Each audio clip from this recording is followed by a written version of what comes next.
Voilà, voilà. 1, 2, ça marche pas, ça va marcher. Tu marches. Il les a coupés. Voilà. Comme ça va mieux. On m'entend bien. Voilà. Merci. Quelle joie que de pouvoir se rencontrer ce matin. La joie de se revoir. Votre corps est là. J'espère qu'aussi votre esprit sera là, pleinement ici, en ce lieu. Certains me disent « Ah, monsieur pasteur, je pense beaucoup à vous le dimanche matin. En esprit, je suis là. » Alors je dis « Mais j'aimerais bien aussi voir votre corps de temps en temps. » Voilà, ça fait du bien de voir aussi les personnes présentes. Alors on se réjouit que de pouvoir, la grande famille de Dieu, se rassembler, des frères et sœurs en Christ, petits et grands, enfants, les adultes. C'est le Seigneur lui-même qui nous reçoit. C'est lui qui nous accueille, à nous d'ouvrir les portes de nos cœurs. Ouvre les portes de ton cœur et reçois la grâce, l'amour qui t'est donné. Fais le choix ce matin d'ouvrir les portes de ton cœur pour recevoir de la part du Père cette grâce et cet amour dont tu as besoin. Ce matin, quelle serait votre joie ? Quel serait votre encouragement, au lieu de voir toujours les choses négatives? Quelle serait votre joie? Qu'est-ce qui s'est passé durant la semaine, un changement où vous étiez heureux, heureuse? Vous étiez chez le médecin, vous avez une bonne nouvelle, vous êtes en congé, vous avez pu voir vos enfants, vos petits-enfants, vous préparez une belle fête, ça vous met en joie. Une prière a été exaucée. Rappelez-vous peut-être, quelqu'un m'a appelé cette semaine et me dit « Daniel, ça fait depuis 4-5 mois que j'ai demandé une guérison et je me rends compte que Dieu m'a guéri et il continue à le faire. » C'est beau, hein? On oublie très vite que Dieu exauce les prières. Eh oui, est-ce que vous vous attendez à une surprise ce matin? Avez-vous confiance pour demain? Vous voulez recevoir la paix, la guérison, malgré tout ce qui se passe? Dieu dit dans Ésaïe 42, « Je ne briserai pas le roseau qui ploie, je n'éteindrai pas la flamme qui vacille. » Des fois, c'est une toute petite flamme, et pourtant, Dieu n'éteint pas la flamme qui vacille. Tous ceux qui avaient des malades avec diverses maladies les amenèrent à Jésus et il pose la main sur leur tête et il les guérit. Le thème, c'est la grande guérison. On va voir ça ce matin. Alors oui, il y a une bonne nouvelle, Dieu veut changer notre cœur parce qu'il y a un amour et puissant pour le faire. Mais Dieu attend ta collaboration. Il ne va pas le faire sans toi. Il attend que tu dises oui. Voilà, bonne nouvelle. Dieu est puissant pour le faire et il attend que tu collabores. Et je vous invite à la prière. Seigneur, on se réjouit de cette bonne nouvelle que tu ne ploies pas, que tu ne brises pas le roseau qui ploie. Tu n'es pas celui qui éteint la flamme, qui vacille. Non, tu fais tout pour nous relever, pour nous redonner cette joie, cette confiance pour demain. Tu poses ta main sur nous, tu nous bénis, et nous voulons ouvrir nos cœurs et t'offrir ce culte, qu'il te soit agréable. On a tant de choses à te dire, tu les connais, tu sais ce dont on a besoin. Que ce culte te soit agréable, Père. Souffle ton esprit, que nous puissions par notre bouche, par notre esprit, te louer et te bénir. À toi soit toute la gloire pour les siècles des siècles. Amen. Alors on va prendre le premier chant dans vos livrets, le numéro 6, « Bénis l'Éternel, mon âme ».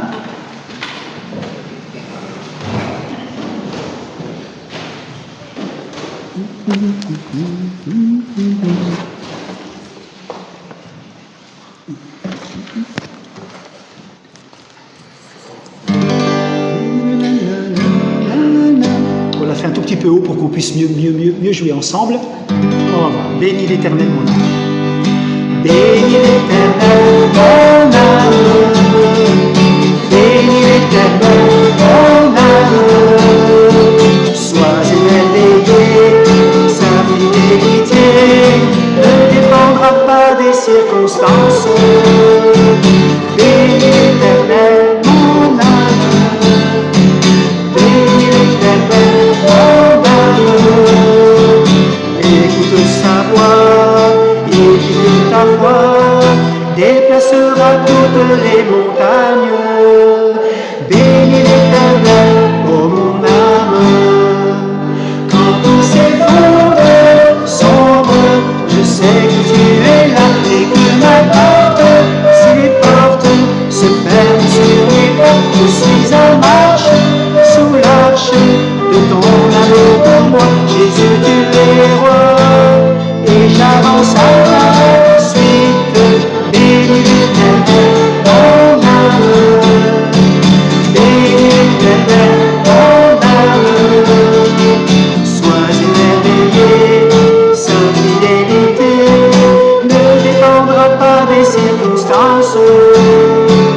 Bénis l'Éternel, mon âme. Bénis l'Éternel, mon âme. Écoute sa voix, il dit que ta foi déplacera toutes les montagnes. Bénis l'Éternel, ô mon âme.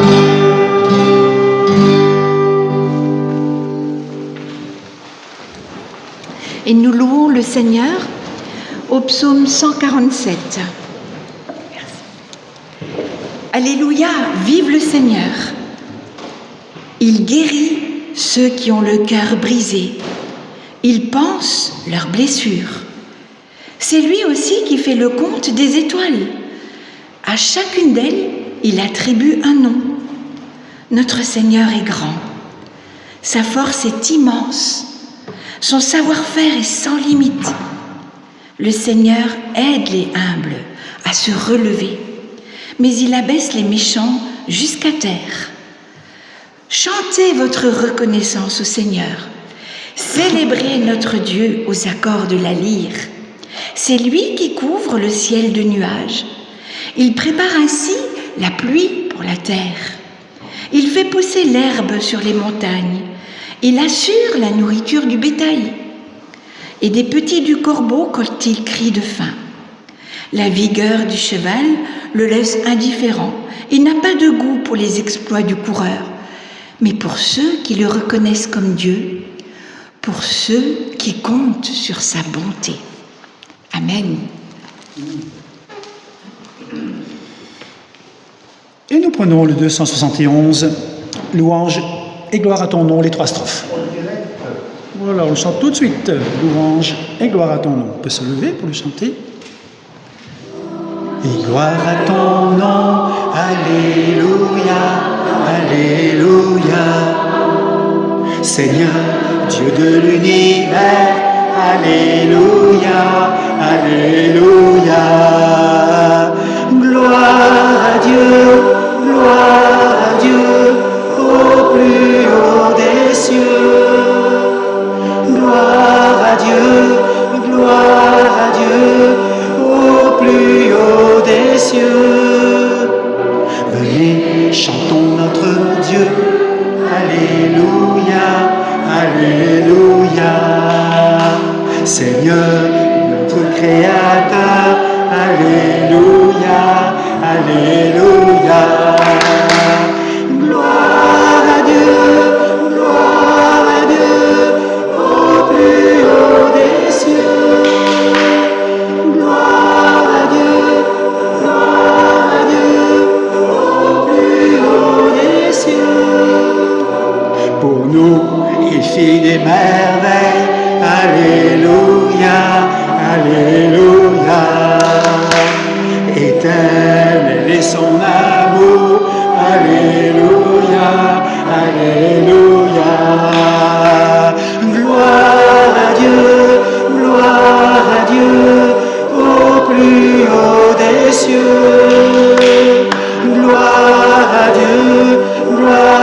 Dieu, au plus... On prend la 4e strophe. La quatrième strophe. Je veux chanter pour mon Dieu, Alléluia, Alléluia. Tous les jours de ma vie, Alléluia, Alléluia. Gloire à Dieu, au plus haut des cieux. Gloire à Dieu, au plus haut des cieux. Prions ensemble. Oui, il est bon de célébrer notre Dieu, si bon et si patient. Tu réponds, Père, à nos prières. Tu sondes nos cœurs, tu vois tout de nous, tu nous connais si bien. Toute ma vie, je chanterai ton nom, Seigneur. Nous n'avons rien à redouter si nous restons tout près de notre Seigneur bien-aimé. Gloire à Dieu. Amen. Amen.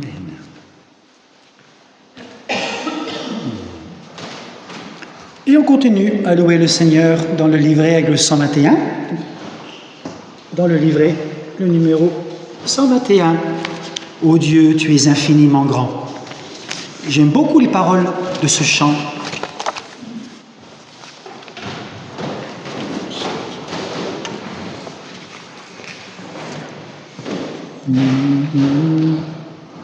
Quand je sonde l'univers, les astres que tu as créés, les océans, les mers, tout me révèle ta majesté. Alors mon âme veut s'écrier, de tout mon cœur je veux chanter. Ça, on le prend deux fois, ces deux phrases-là. Ô Dieu, tu es infiniment grand, éternellement puissant, roi majestueux. On va peut-être écouter une fois. On commence, ouais. Quand je sonde l'univers, puis ensuite on le prend.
Oh Dieu, tu es infiniment grand.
Et je vous invite à la prière. Seigneur, oui, tu es ce Dieu qui est si grand. Et pourtant, parfois, on te confine dans ce qui est petit. On te limite.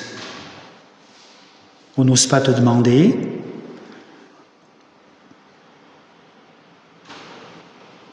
Ta puissance et ton autorité nous dépassent. Parfois, ça peut nous faire peur. Et pourtant, dans cet amour, dans cette force, dans cette puissance, tu viens à nous. C'est pour ça que nous t'aimons. Tu t'es fait homme parmi les hommes. Tu es venu en Jésus, Emmanuel, Dieu avec nous. Tu n'es pas resté là-haut dans le ciel. Tu viens. Quelle grâce de pouvoir mettre notre petite vie dans les mains de ce Dieu tout-puissant. Puissant d'amour, un Père qui nous connaît.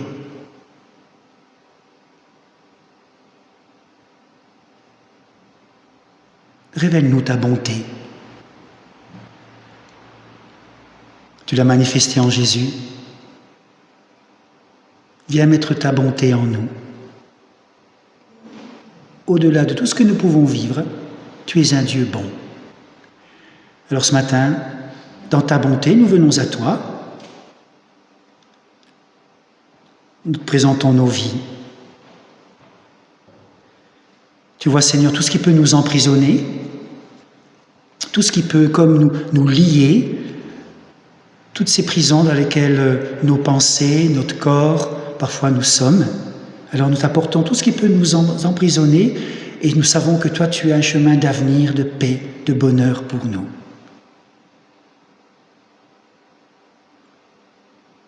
Nous voulons te présenter toutes nos inquiétudes, tout ce qui peut nous menacer dans notre maladie, dans nos soucis, dans la peur du lendemain, dans le travail, dans le couple, la famille, avec les petits-enfants. On te présente tout cela, tout ce qui peut nous inquiéter, nous menacer, et toi tu nous offres la confiance. Fais grandir en nous la confiance. Alors pardonne-nous quand le découragement arrive. Pardonne-nous de regarder trop à nous-mêmes au lieu de lever les yeux vers toi. Pardonne-nous lorsque nous sommes découragés, lorsque notre corps nous rappelle que nous sommes faibles, lorsque l'ennemi nous menace et nous fait du mal. Pardonne ce découragement. Apprends-nous à lever les yeux vers toi. Donne-nous de persévérer dans la foi. On est là ensemble, Père, avec toi. Souffle ton esprit et donne-nous de persévérer dans la foi, la confiance en toi. Oui, Seigneur, écoute-nous et prends pitié de nous. On ose te demander pardon. Prends pitié de nous, Jésus.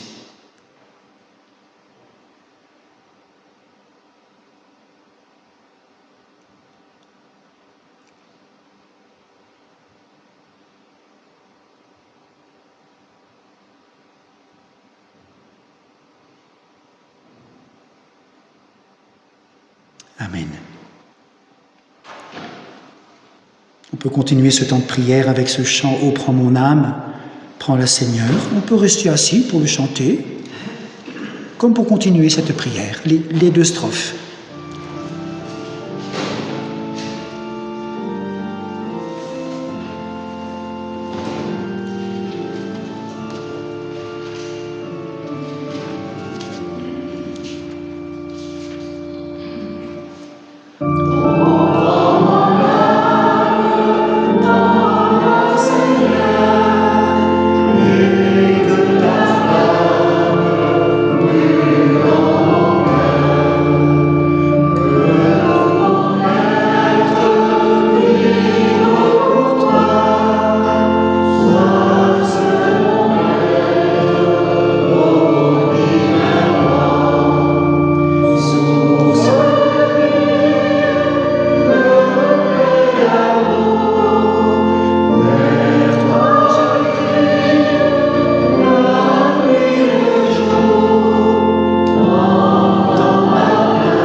Le prochain, c'est dans vos livrets numéro 7. Je vois déjà certains qui le cherchent. Voilà. Mais entre-temps, j'aimerais que vous puissiez entendre aussi une bonne nouvelle, et je vous invite à vous lever pour écouter cette bonne nouvelle de Jésus. La parole de la grâce, c'est bien de rester assis pour prier, pour se lamenter, demander pardon, mais c'est Dieu attend aussi qu'on se lève. À Madagascar, dans les paroisses réformées, certaines paroisses réformées à Madagascar, lorsqu'ils entendent la parole de grâce, ils applaudissent pour dire mais merci à Dieu de cette parole de grâce. La première, on la lit dans Romains, au chapitre 8, verset 1. « Il n'y a donc maintenant aucune condamnation pour ceux... » Pas exactement. Pour ceux qui sont en Jésus-Christ. Voilà. Il n'y a plus de condamnation pour ceux qui sont en Jésus-Christ. Et dans Néhémie, « Ne vous affligez pas. La joie du Seigneur est votre force. » Ne vous affligez pas. La joie du Seigneur est votre force. Dieu notre Père nous fait miséricorde. En Jésus-Christ, il pardonne notre péché. Dieu nous convie à entrer dans sa joie. C'est lui, notre force, notre joie. Suivons le Christ en serviteur, servante, fidèle. Il nous pardonne et nous libère. Il n'y a plus de condamnation. Tu n'es pas condamné. Peut-être les hommes te condamnent. Dieu ne te condamne pas. Enlève toutes ces pensées qui sont en toi. Peut-être que des personnes te condamnent et t'ont maudit ou t'ont dit du mal. Dieu, lui, ne te condamne pas. Va. Il ne pêche plus. Et je vous invite à prendre dans vos livrets le numéro 7, Shalom, la paix. Shalom, shalom, aléchem, recevez la paix dans vos livrets. Le numéro 7.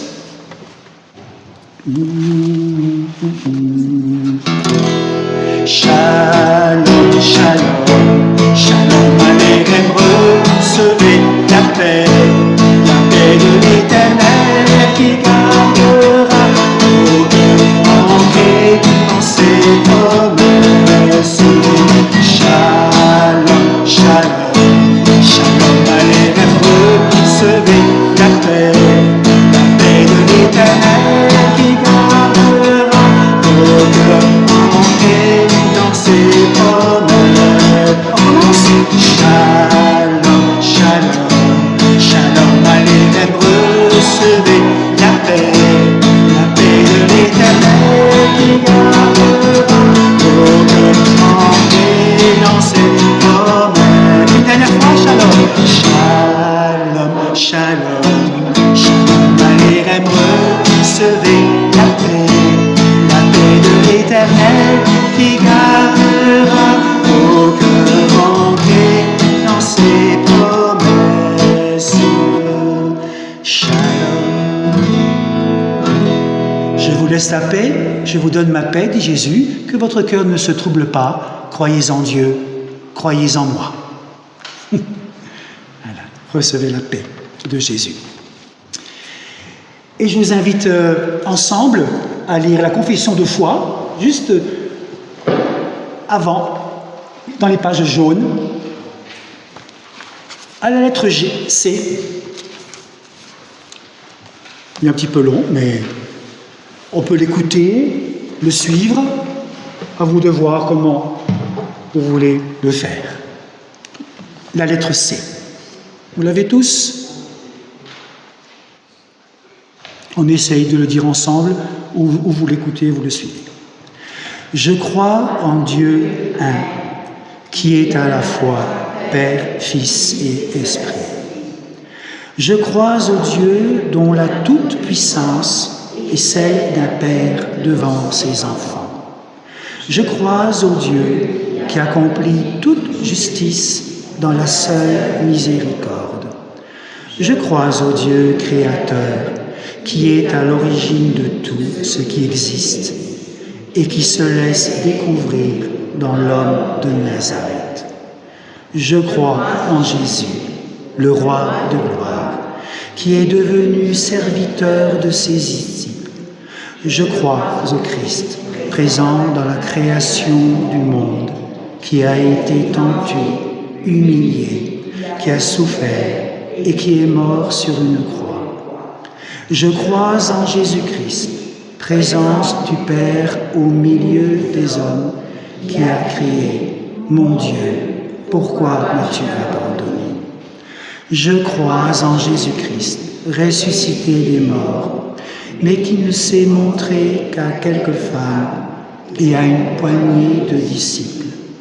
Je crois en Jésus, l'homme de Nazareth, qui est avec nous tous les jours jusqu'à la fin des temps.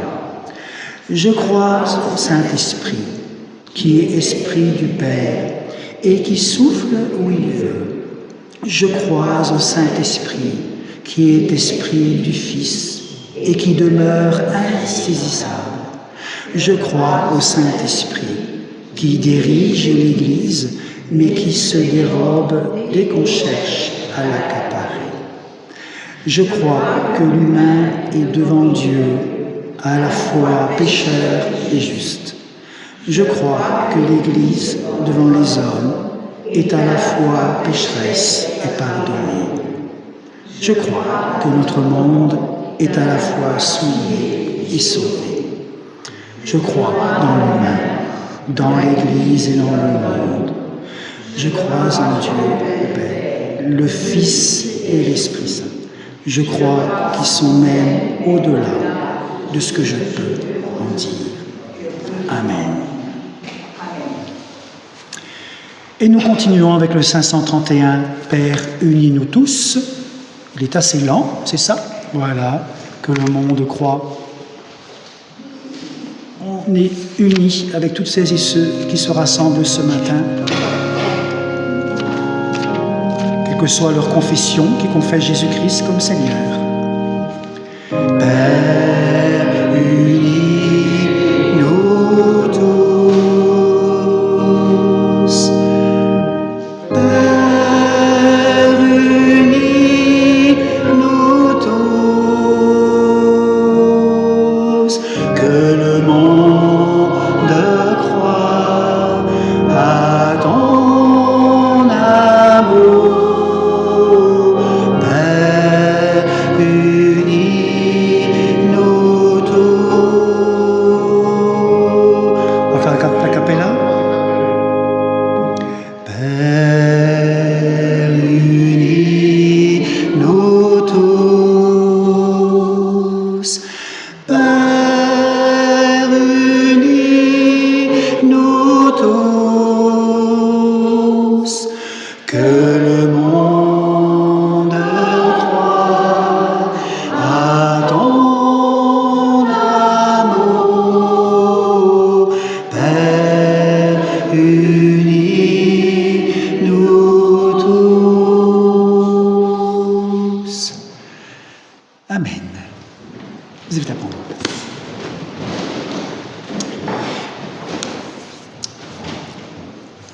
Nous allons écouter deux textes bibliques, un dans Marc 7, une guérison, et dans les Actes des Apôtres, au chapitre 3, une autre guérison. Et avant, il y a la prière. Voilà, c'est Céline. Il y a Céline et Astrid. Est-ce que quelqu'un fait la prière? Il y a quelqu'un qui fait la prière? Voilà, c'est Céline, voilà.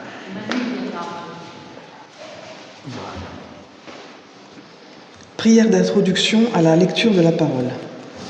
Dieu de toute bonté, tu nous donnes au-delà de ce que nous demandons. Tu es le même comme au commencement. Lorsque tu parles, tu agis et la vie apparaît. Ce que tu fais est juste, saint et bon.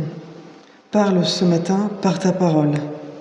Esprit de Dieu, mets la vie en nous, transforme-nous et guéris-nous, dans notre corps, notre volonté, notre compréhension et dans notre esprit. Ta parole est amour et nous voulons t'aimer et t'obéir. Amen. La première lecture biblique se trouve dans Marc 7, les versets 31 à 37.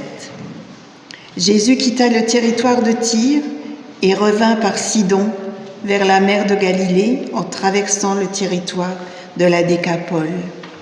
On lui amena un sourd qui, de plus, parlait difficilement et on le supplia de lui imposer la main. Le prenant loin de la foule à l'écart, Jésus lui mit les doigts dans les oreilles, cracha et lui toucha la langue. Puis, levant son regard vers le ciel, il soupira et lui dit « Ephta Fata », c'est-à-dire « Ouvre-toi ». Aussitôt ses oreilles s'ouvrirent, sa langue se délia et il parlait correctement. Jésus leur recommanda de n'en parler à personne. Mais plus il le leur recommandait, plus ceux-ci le proclamaient. Ils étaient très impressionnés, ils disaient « Il a bien fait toutes choses. Il fait entendre les sourds et parler les muets. »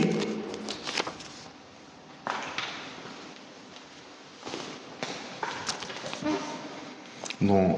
Et ce sera dans Acte 3 le texte du message. Pierre et Jean montaient ensemble au temple à l'heure de la prière. C'était la 9e heure. Il y avait un homme boiteux de naissance qu'on portait et qu'on plaçait tous les jours à la porte du temple appelé la Belle, pour qu'il demandât l'aumône à ceux qui entraient dans le temple. Cet homme, voyant Pierre et Jean qui allaient y entrer, leur demanda l'aumône. Pierre, de même que Jean, fixa les yeux sur lui et lui dit « Regarde-nous ». Il les regardait attentivement, s'attendant à recevoir d'eux quelque chose. Alors Pierre lui dit « Je n'ai ni argent ni or, mais ce que j'ai, je te le donne. Au nom de Jésus-Christ de Nazareth, lève-toi et marche. » Le prenant par la main droite, il le fit lever. Au même instant, ses pieds et ses chevilles devinrent fermes. D'un saut, il fut debout et il se mit à marcher. Il entra avec eux dans le temple, marchant, sautant et louant Dieu. Tout le monde le vit marchant et louant Dieu. Il reconnaissait que c'était celui qui était assis à la belle porte du temple pour demander l'aumône. Et ils furent surpris et remplis d'étonnement au sujet de ce qui lui était arrivé.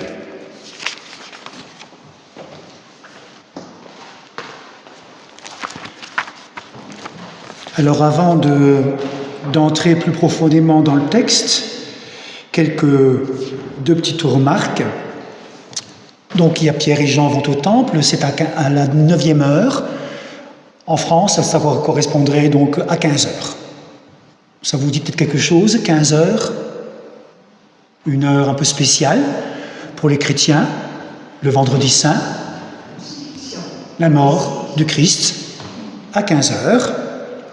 L'heure du sacrifice de Jésus. À 15 heures, les Juifs, eux, offraient les sacrifices du soir. À 15 heures, le Christ meurt sur la croix. À 15 heures, Pierre et Jean vont au temple. Il y a un mot peut-être que vous n'avez peut-être pas trop fait attention, mais chez vous, vous pourrez le relire. On voit comment Pierre et Jean, plutôt Pierre, regarde l'infirme. Regardez l'œil fixe. Pierre était très attentif à cet infirme. Il fixa les yeux sur cet infirme. Littéralement, en grec, ça serait garder l'œil fixé sur. Et cette expression, on le retrouve dans d'autres passages dans les Actes des Apôtres, comme par exemple quand les disciples regardent et ont les yeux fixés sur Jésus quand il s'élève le jour de l'ascension. Il y a aussi quand Étienne, celui qui sera persécuté, qui va mourir, fixe son regard vers le ciel avant de mourir, dans Acte 7. Encore un autre passage dans les Actes, Corneille fixe l'ange qui lui apparaît. Toujours cette attitude de garder l'œil fixé sur. Et enfin, Paul fixe l'infirme qui sera guéri dans Acte 14, l'infirme de Lystre, de la ville de Lystre. Pierre et Jean regardent l'infirme, un regard fixe, un regard sans doute de foi. Moi je pense que ce regard, parce qu'on le voit et nous-mêmes, on l'a peut-être vécu, quand on regarde quelqu'un avec amour, compassion, on peut le regarder avec mépris, le regarder avec colère, mais aussi on peut le regarder avec un regard plein d'espérance, rempli de foi, rempli d'Esprit Saint, c'est ce regard qui, entre autres bien sûr, et par l'autorité du Christ, qui fait que cet homme infirme depuis sa naissance, depuis plus de 40 ans, vous imaginez l'état de ses muscles. Pendant 40 ans, il n'a jamais marché. Plus de 40 ans, ses muscles étaient atrophiés. Je ne sais pas quel genre de muscles il avait, il ne devait pas en avoir beaucoup des muscles. Par l'autorité du Christ, Pierre lui dit « Lève-toi ». Il se met debout. Le ciel est sur la terre. Le royaume du Christ est présent, se rend visible, miracle, étonnement, stupéfaction. C'est la parole de Marc 9 qui s'accomplit. En vérité, je vous le dis, dit Jésus, il y en est d'ici présents qui ne garderont pas la mort, qui ne goûteront pas la mort avant d'avoir vu le royaume de Dieu venir avec puissance. Pierre et Jean voient le royaume de Dieu venir avec puissance. La parole du Christ s'accomplit. Alors, j'aimerais résumer ce texte de Acte 3, de cette guérison miraculeuse avec 2 phrases. J'en ai déjà parlé un tout petit peu au début du culte. La première, il y a une espérance pour chacun, parce que Jésus est puissant. Il y a de l'espérance pour chacun. Et ensuite, il y a une mission pour chacun. Dieu attend ta collaboration. Oui, il y a d'espérance parce que le Christ est puissant, mais il y a aussi une mission dont Dieu t'appelle. Dieu veut collaborer avec toi pour prier pour les malades. On y va? Jésus guérit le paralysé. Oui, il agit au travers de Pierre et de Jean. Jésus est bien le Seigneur vivant, vainqueur de la maladie et de la mort. Lui qui disait de lui-même « Tout pouvoir m'a été donné dans le ciel et sur la terre ». Le Christ agit au travers des disciples par le Saint-Esprit. Alors peut-être qu'en écoutant ces 2 récits de guérison, vous pouvez peut-être être troublé. Pourquoi eux sont guéris? Pourquoi pas moi? On peut en douter, il y a de l'incrédulité, du questionnement. Pourtant, la foule connaissait bien ce malade, et elle le voit debout, guéri. Pourtant, la foule est aussi effrayée, stupéfaite. Qu'est-ce que vous pensez des miracles, des guérisons? La maladie nous pose problème, surtout lorsqu'il s'agit d'une longue maladie, d'une maladie que l'on ne maîtrise pas, un handicap très très lourd. La maladie montre au grand jour notre fragilité, la maladie bouscule tous nos projets, elle peut anéantir notre carrière professionnelle, la maladie pèse sur nous, dans toutes nos familles. Elle est source d'angoisse, de soucis pour nous, pour nos êtres chers. Et nombreux sont ceux qui, dans les hôpitaux en ce moment, crient, attendent la guérison. Quand Erwin était à l'hôpital, je pense qu'il attendait la guérison. Vous aussi, quand vous êtes à l'hôpital, vous attendez la guérison. Quand vous êtes chez vous, vous attendez la guérison. Il y a la maladie du corps, mais il y a aussi la maladie de nos âmes, qui ne se voit pas. Je disais à Gérard, mais il est en pleine forme. Je dis, oh Daniel, si tu savais. Il y a des maladies qui ne se voient pas. On n'a plus de morale. On a du mal à avancer dans la vie. On a du mal à faire quelque chose. On est comme cet infirme, on est arrêté. Poum, posé là, comme un paquet dans la vie. Puis on attend que ça se passe. Plus de sens à la vie. On se sent mis de côté. Vous en connaissez, peut-être vous-même, vous vous sentez des fois mise de côté. Je ne trouve pas ma place dans ce monde. J'ai un boulot, j'ai une famille, une maison, mais il y a un vide. Qu'est-ce que je fais sur Terre? Qu'est-ce que je fais là? Il y a la maladie de l'angoisse, la peur du lendemain, la peur du jugement de l'autre, le regard que les autres posent sur nous. Je suis jugé, rejeté, mal compris. Voilà, d'autres formes de maladies que Dieu aimerait aussi guérir.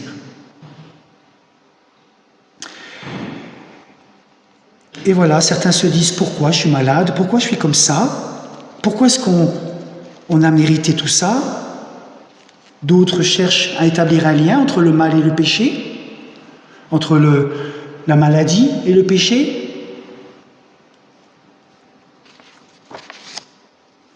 D'où vient la maladie? La maladie vient depuis la désobéissance de l'homme. La conséquence du péché, c'est la mort. La maladie amène souvent la mort.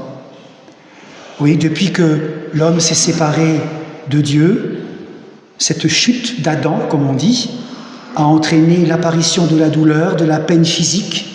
Ça sera dur pour toi, tu vas travailler, tu vas en baver. Quand tu vas accoucher, tu auras mal. Tout ça dans Genèse 3. Dieu nous dit, au travers de Paul, la conséquence du péché, c'est la mort, dans Romains 6, mais le don de la grâce, le don gratuit de Jésus-Christ, c'est la vie éternelle. Oui, la volonté de Dieu n'est pas que la volonté de Dieu n'est pas la mort du pécheur, mais sa conversion et qu'il vive. Le Christ vient, il apporte une autorité, une parole avec puissance. Au travers de la guérison, il montre qu'il est Dieu. Il accomplit les prophéties de l'Ancien Testament. Il porte sur la croix tes maladies, tes péchés, même ta mort, puisqu'il te promet la vie. Le Christ est venu pour vaincre la maladie. Et il meurt, il ressuscite. Le jour de la Pentecôte, il donne l'Esprit à son Église, aux disciples, pour que toi, moi, nous puissions à notre tour prier pour les malades.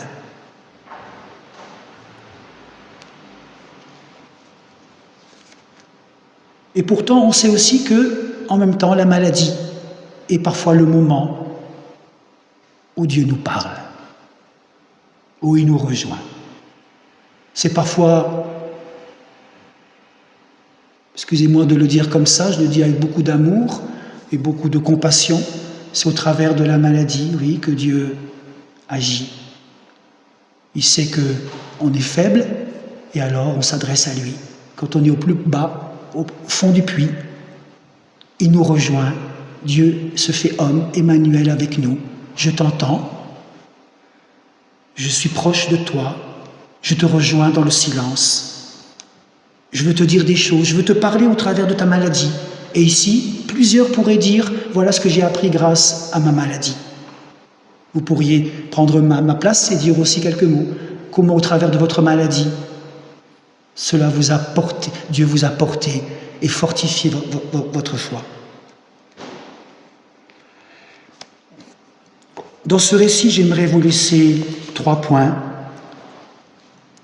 Le premier, Jésus-Christ est vainqueur de la maladie et de la mort.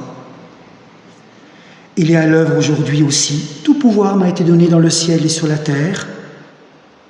Ne l'oublions pas, même si nous sommes appelés à vivre des moments bien difficiles. Je répète, la Bible affirme que Dieu entend notre souffrance, il voit nos maladies, il supporte nos maladies et se charge de nos souffrances, il compatit, il souffre avec nous.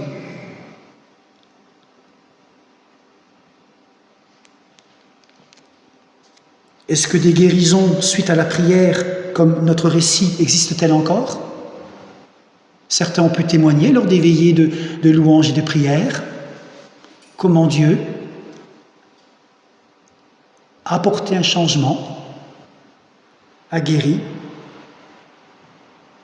Oui, il le fait encore aujourd'hui. Deuxième point, sachons prier et entourer, accompagner nos malades.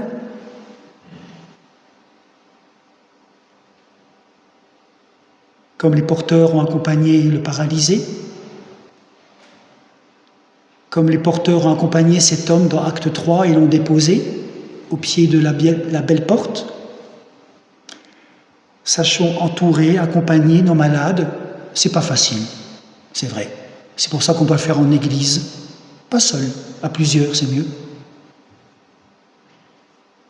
Les malades sont souvent seuls, très seuls. Dans notre récit, ce sont 2 hommes qui permettent à ce malade de rencontrer le Christ, Pierre et Jean. Ils obéissent au Christ. Jésus nous a laissé 4 tâches, des prérogatives: guérissez les malades, ressuscitez les morts, purifiez les lépreux et chassez des démons. Vous avez reçu gratuitement, donnez gratuitement. Ça, c'est dans Matthieu 10. Alors bien sûr, on n'en a pas les capacités, on le sait. C'est justement pour ça que nous devons prier pour les malades, en faisant, il est clair, en sachant que ce n'est pas par nos propres forces qu'on y arrive, mais par la seule présence et la puissance de Dieu en nous. C'est l'autorité de Jésus qui se manifeste dans les modestes témoins que nous sommes. Dieu attend notre prière.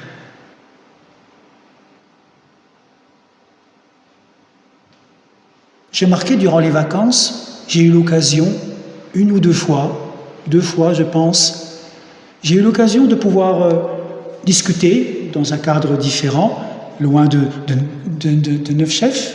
Les gens ne savaient pas que j'étais pasteur, mais de pouvoir avoir l'occasion d'écouter une personne dans la rue qui commençait à parler avec nous, Violette et moi.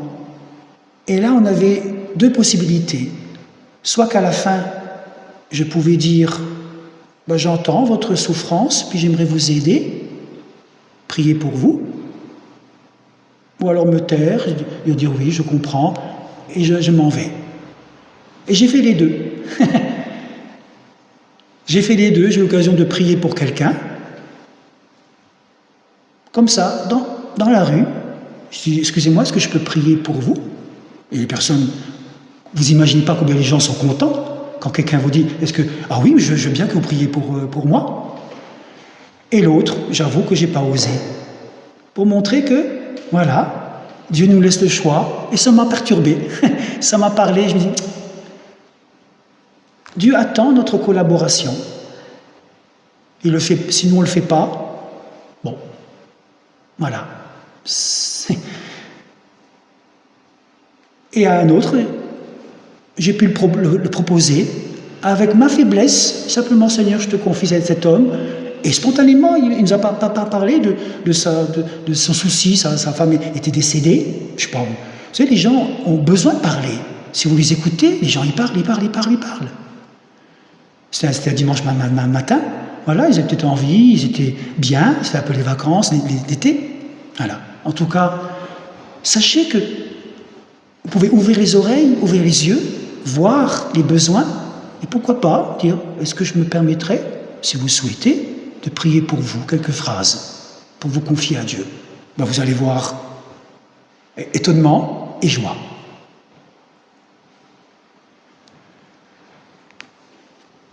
Dieu veut notre collaboration.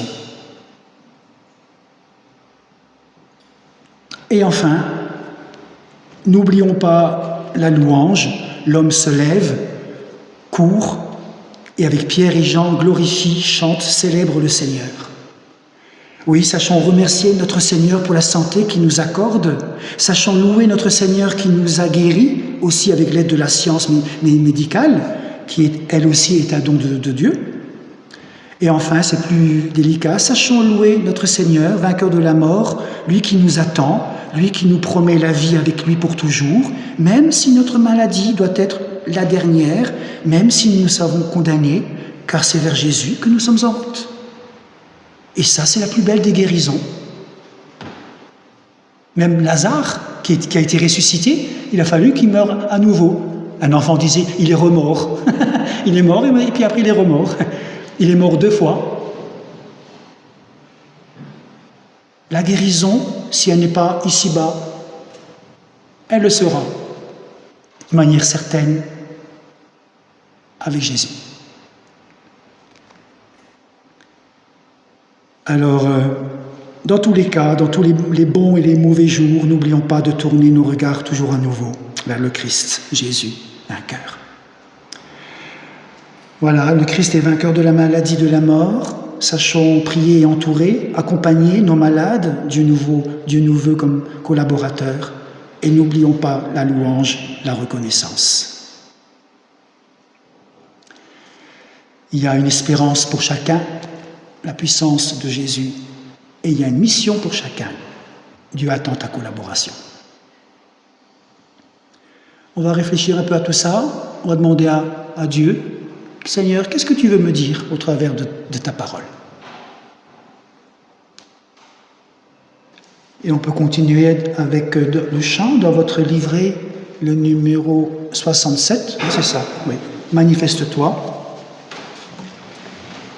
Numéro 67. On peut se lever, oui, et ensuite on priera pour les malades.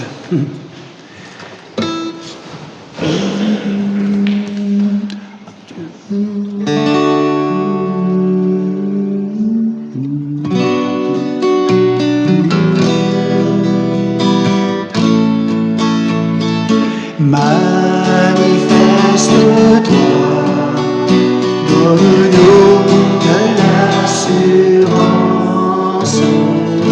Révèle-toi, remplis-nous de ta présence. Et dans ta main, qui se produisent des prodiges. Par le nom de Jésus, des guérisons et des signes. Manifeste-toi, donne-nous de l'assurance. Révèle-toi, remplis-nous de ta présence. Et dans ta main, qui se produisent des prodiges. Par le nom de Jésus, des guérisons et des signes. On peut rester debout, puis on va continuer par la prière, on va prier pour les malades.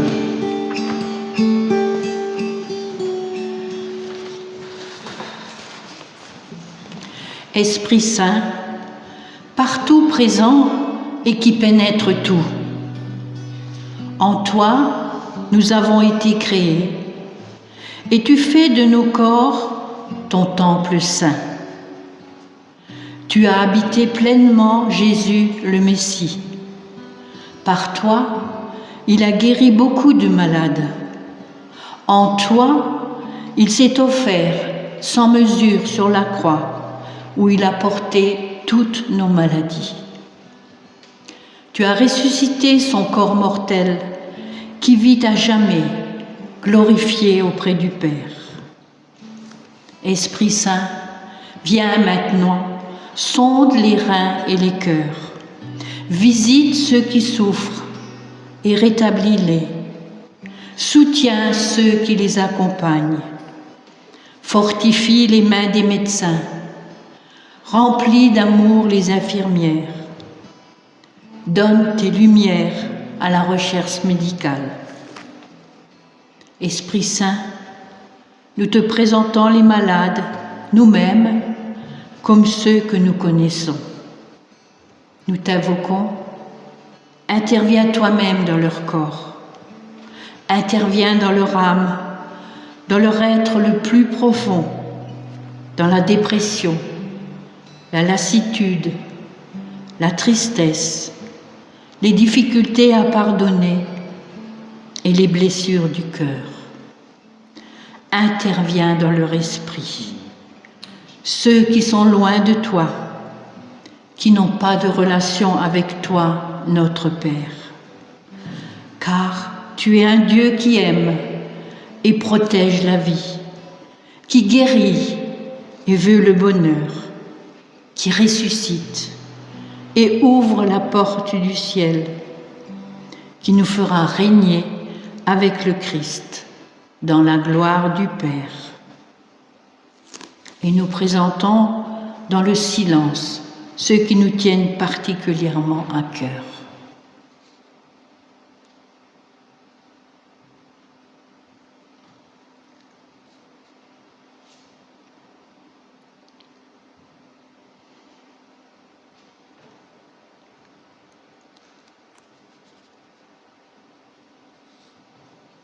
Et ensemble, nous prions. Notre Père, qui es aux cieux, que ton nom soit sanctifié, que ton règne vienne, que ta volonté soit faite sur la terre comme au ciel. Donne-nous aujourd'hui notre pain de ce jour. Pardonne-nous nos offenses, comme nous pardonnons aussi à ceux qui nous ont offensés. Et ne nous laisse pas entrer en tentation, mais délivre-nous du mal, car c'est à toi qu'appartiennent le règne, la puissance et la gloire pour les siècles des siècles. Amen.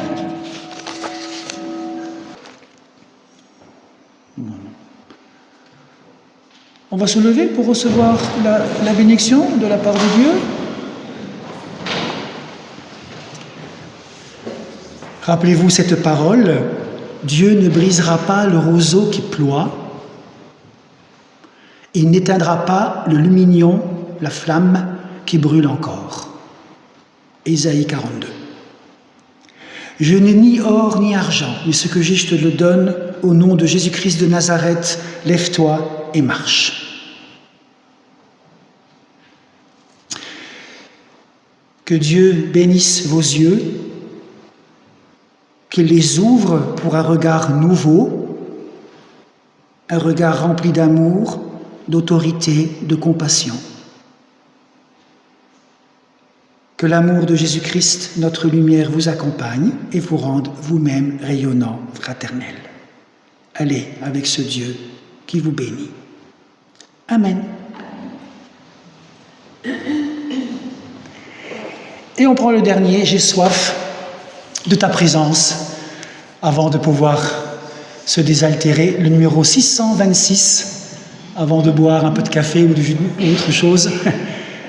Les 3 strophes, bon, vous le connaissez par cœur.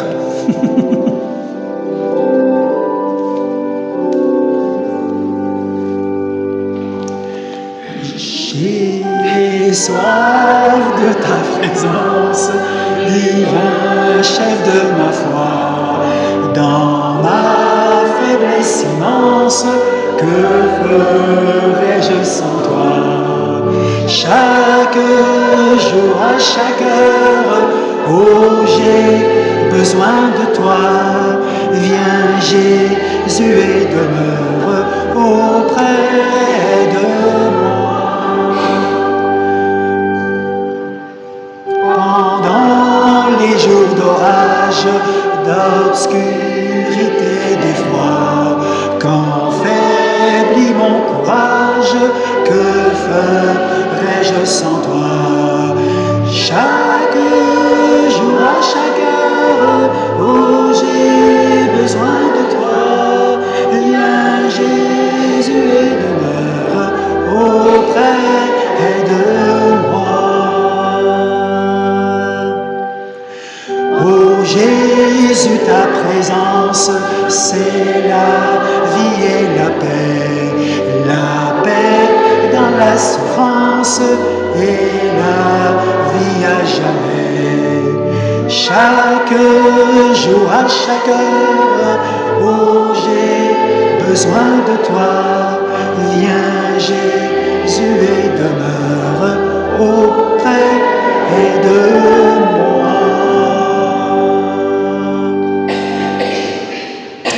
Bon dimanche et à bientôt, à dimanche prochain, au plus tard.